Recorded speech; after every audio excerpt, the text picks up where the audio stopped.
The finale kicks off with Alucard going straight for Drolta, determined to take her down. Meanwhile, the part of Sekhmet residing in Annette's body tells Richter that both she and Annette are in places they don't belong, but she needs to retrieve her lost souls. Richter, desperate, tries to plead for Annette, but Sekhmet's focus remains on balancing the scales. Richter joins Alucard in fighting Drolta, but things escalate when Sekhmet intervenes. She confronts Drolta, furious that she turned herself into something monstrous and defiled her temple, all in the name of bringing her back. Drolta insists she did it all for Sekhmet, but the goddess doesn't hold back, ripping apart the parts of her spirit trapped in Drolta. Richter, panicking, begs Sekhmet to stop, worried she'll kill Annette in the process. He doesn't care about the world or the fight, only Annette. Alucard steps in, reminding Richter that Annette wouldn't want this. Reluctantly, Richter steps back, and Drolta screams as she dies. Richter cradles Annette's lifeless body, pouring his heart out. He tells her how strong she's always been and how much she's changed his life, begging her not to leave him. In Sekhmet's realm, Annette hears him and fights back, defeating the creature holding her hostage. Sekhmet's spirits reunite, leaving Drolta completely vulnerable. Annette returns and Richter is overjoyed, pulling her into a hug. But the fight isn't over. With Sekhmet gone, Drolta resurfaces. Alucard tries to take her down but fails, passing his sword to Richter. Richter channels his energy and finishes the job, slicing Drolta in half and ending her for good. Afterward, Richter confronts all rocks, vowing to kill him someday, but not today. The group, Richter, Annette, Maria, Just, and Alucard, watches the eclipse finally fade, signaling the end of Elizabeth's reign of darkness. As they regroup, Just chats with Alucard, teasing him about being a mythic figure in his family while barely being around during his childhood.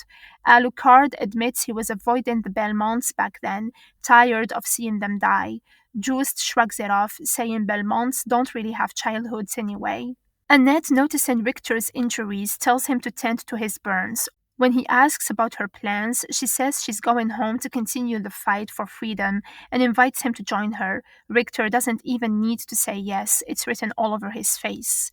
Maria takes Richter to see the remnants of the Bastille and reflects on its history, calling it a symbol of oppression torn down brick by brick.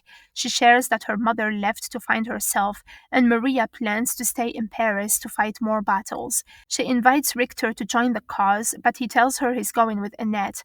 They part on good terms, promising to see each other again.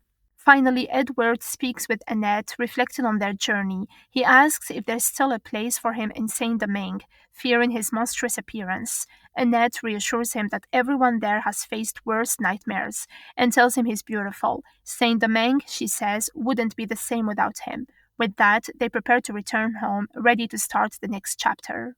All Rocks takes Mizrach away, knowing the only way to save him is by turning him into a vampire. As All Rocks starts the transformation, Mizrach admits he's afraid of what's waiting for him: eternal torment, endless agony. All Rocks reassures him, saying the devil isn't the problem and can be outwitted. Then he bites Mizrach, beginning the process. Later, Richter talks to Just, mentioning how he must feel good to have his magic back. Just admits he does. It makes him feel alive and young again. Richter apologizes to Alucard for how much they probably annoyed him. Alucard, reflecting on his long life, tells Richter to make the most of his short one. Richter, Annette, and Edouard set sail for Saint Domingue, saying goodbye to Maria, Alucard, and Just. As they part, Just notes how lively Paris feels, though he predicts years of war ahead. Maria observes that at least it's just political battles now, not ones against pure evil. When asked, Alucard shares that after seeing people fight for something so precious and transformative, he is curious to see where it leads and wants to stick around. On the ship, Annette tends to Richter's wounds and thanks him for guiding her home. He tells her it was his job, then asks if she saw her mother while she was in the spirit world. Annette explains that her mother is always with her, surrounding her with love. Richter, trying to process that, jokes that he's not so keen on the idea of ancestors constantly watching him, especially his mother. Annette laughs and kisses him. Meanwhile, Mizrach is shown drinking all Rox's blood, now fully transformed into a vampire. Back in Paris, Just, Maria, and Alucard witness the execution of people who fought alongside the vampire messiahs. Just mentions hearing about it, and Maria coldly says they deserve it. Alucard looks uneasy, concerned by her reaction. Elsewhere, Terra and Old Man Coyote, the dark spirit that dragged Emmanuel to hell, are watching Maria from a distance. It seems the spirit plans to use Terra to manipulate Maria with her powers to summon creatures from other realms. Maria risks becoming a puppet of this sinister force unless she learns to control her emotions.